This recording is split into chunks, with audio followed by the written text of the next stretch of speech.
It hasn't gotten a lot of attention, but there is a fight going on over a huge power line that is supposed to run right through New Mexico.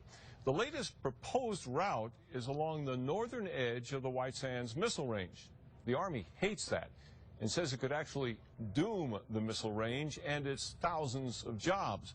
But backers of the power line claim that more delays in this project could also cost thousands of jobs and hurt the nation's power grid. Pilot reporter Bob Martin has this story from the unique perspective of Sky News 13.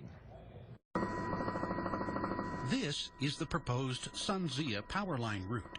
The land here, about 50 miles southeast of Albuquerque, is a mix of public and private. The project would look like this. It's one of President Obama's top 10 priorities for improving America's power grid and cutting back on the use of fossil fuels.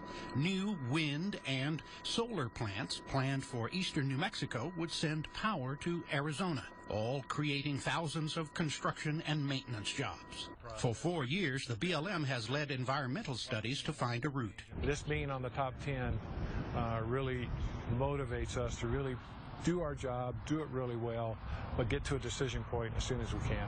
The issue is up here in the sky. Flying here along the proposed power line route, we're actually right at the edge of airspace that White Sands Missile Range uses for flight training and for testing weapons. The north end of the Army's White Sands Missile Range property is south of US 380 between Socorro and Carrizozo. To the north, public and private land. Over this area is a block of extra range airspace.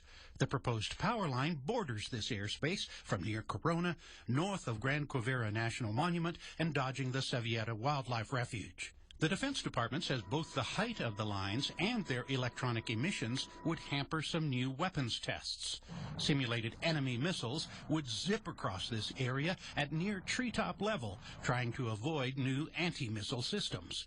The Army says if enemy missiles have to pop up over power lines, they lose their stealth, and emissions from the lines confuse anti-missile sensors. The Army wants the power lines either buried or moved farther north to near Berlin. White Sands says the range offers a unique testing environment which cannot be replicated elsewhere. If testing cannot be done here, jobs and revenue associated with this testing will also be lost. Critics and a scathing newspaper editorial urge the BLM to get its head out of the sand and move the power line.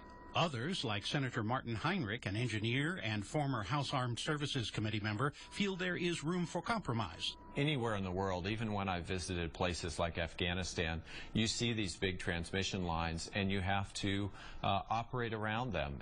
It also turns out the power line route has already been moved for the Army several times. 4 years ago, and at the Army's suggestion, this is where it was, near Highway 380. Then, for more distance from electronics sites, the Army asked it be moved here. Later, another change of mind, and the Army said it really needed to be moved to the edge of the extra airspace. BLM expanded studies, and the route was placed where the Army suggested. Now, with environmental studies complete, the Army wants the line moved again, much farther north, or buried. Delay for more study, at least a year. Cost to investors, millions. At what point do we set the goalpost in concrete? And I think with the most recent round, I realized that that's probably not going to happen, at least not immediately.